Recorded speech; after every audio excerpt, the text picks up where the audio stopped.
Music.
Super, thank you so much. ముందుకు వచ్చారు, perform చేశారు అండ్ సపోర్ట్ కూడా అందించారు. Thanks a lot, thank you so much, all the best.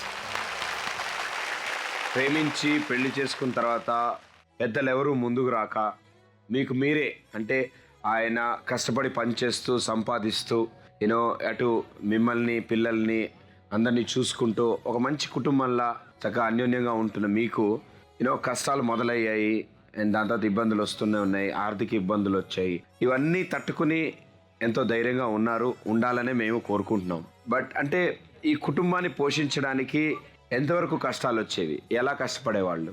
ఈయన అద్దెబండి వేసుకొని కష్టపడేవారు సార్. ఆ కష్టపడేటప్పుడు అద్దెపోయి ఇచ్చేసి మిగిలింది తీసుకొచ్చి ఇంట్లో పెట్టేవాళ్ళు. అది అద్దెకి సరిపోయేది కాదు. ఇటు పిల్లలకి ఆటో నడిపినప్పుడు ఇటు భోజనానికి ఉండేది కాదు సార్.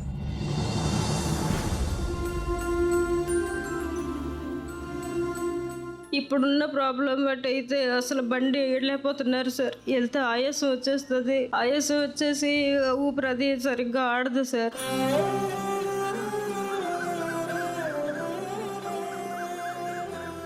ఇదివరకు ఎన్ని బండ్లు? 3 బండ్లు ఉండేవి. 3 బండ్లు ఉండేవి, బాగా బ్రతికే వాళ్ళు. ఎంతవరకు వచ్చే ఉండేదమ్మా ఆదాయం? 2 బండ్లు అద్దెకి ఇచ్చేవాళ్ళు సార్, ఒక బండి నడుపుకునే వాళ్ళు. అప్పట్లో బాగా కాస్త బతికాము సార్. ఆ తర్వాత ఎప్పుడైతే కిడ్నీ 4 సంవత్సరాల నుంచి కిడ్నీలలో రాళ్ళు పడడం, తీయించడం ఇవన్నీ ఒకదాని మీద ఒకటి ఎదురవ్వేసరికి అప్పులు పెరిగిపోయి మాకు ఆదరించే వాళ్ళు ఎవరు లేకపోవడంతో 2 అమ్మేశాం సార్.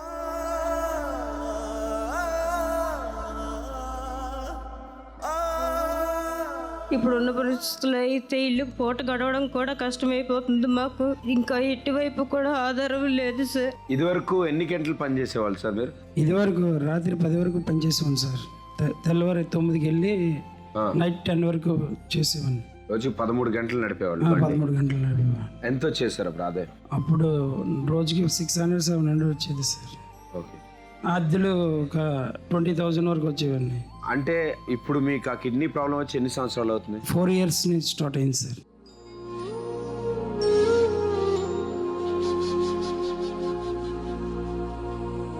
ఒక సహాయం కోసం ఎదురు చూస్తున్న ఆ కుటుంబం ఈ రోజు లక్ష్మీదేవి తలుపు తట్టింది కార్యక్రమానికి వచ్చారు.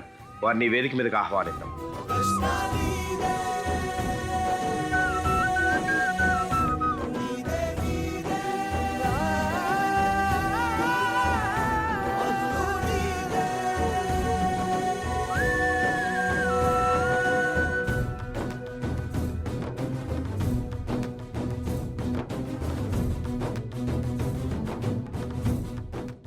సంవత్సరాలు అవుతుందండి. మా భర్త పడిపోయండి.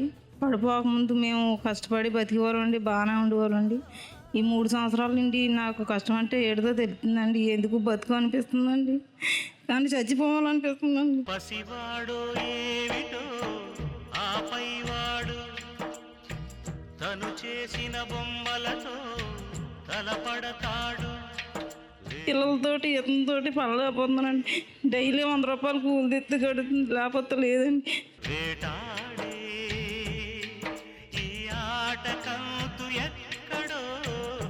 ఇప్పుడున్న పరిస్థితుల్లో ఏం జరుగుతోంది ఏంటి అనేది ఏవి ద్వారా కొంచెం తెలుసుకున్నాం మేము.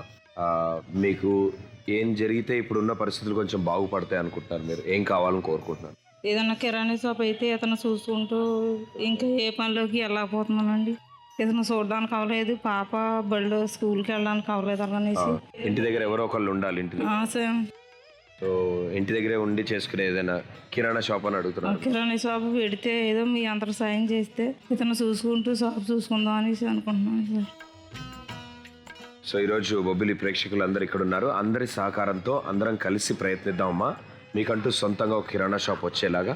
సో దట్ మీరు ఇంటి పట్టున ఉండొచ్చు, కిరాణా షాప్ చూసుకోవచ్చు, దాంతోపాటు ఆయన కూడా తోడుగా ఉండొచ్చు.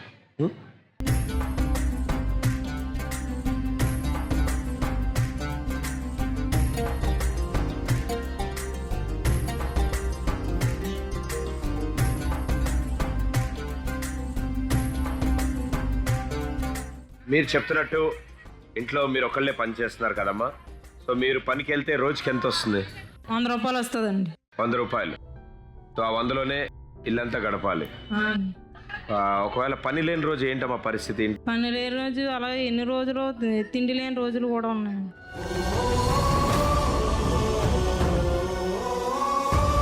వారం రోజుల్లోకి 3 రోజులు ఉంటే 3 రోజులు ఉండదండి ఆ పని.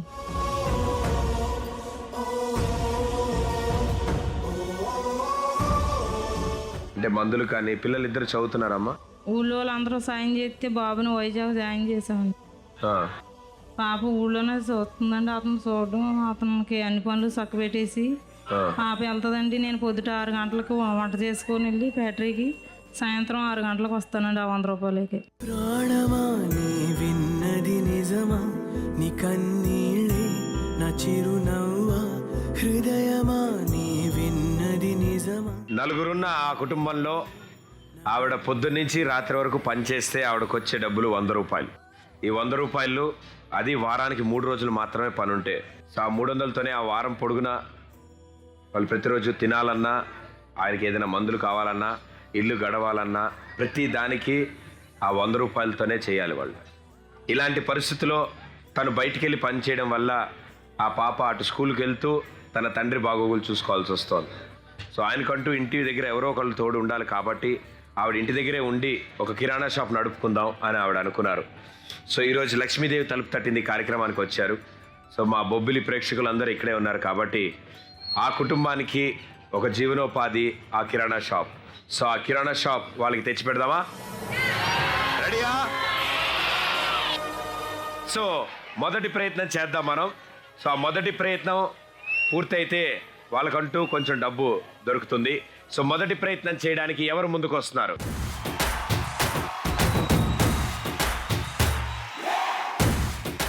నేను చేస్తాను. అమ్మా మా నాన్న తరపున నేను చేస్తాను సార్. నువ్వు ఆడతావా? మొదటి ప్రయత్నం నేను చేస్తాను. నువ్వు చేస్తావా? దా.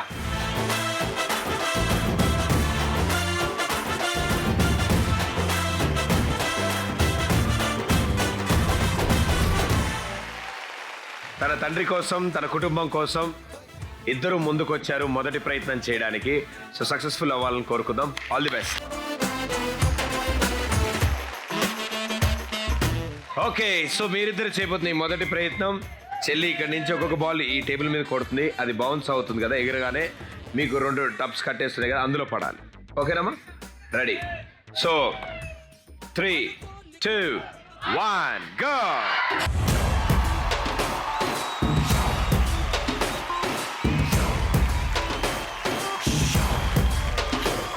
ఆయన పెయింటింగ్ పైన 3వ అంతస్తు నుంచి పడిపోయారంటే వెన్నుపూస దెబ్బతున్నది. పెయిన్ వచ్చేస్తుందనేసి రోజు బాధపడేవారు. ఇంటికి వచ్చి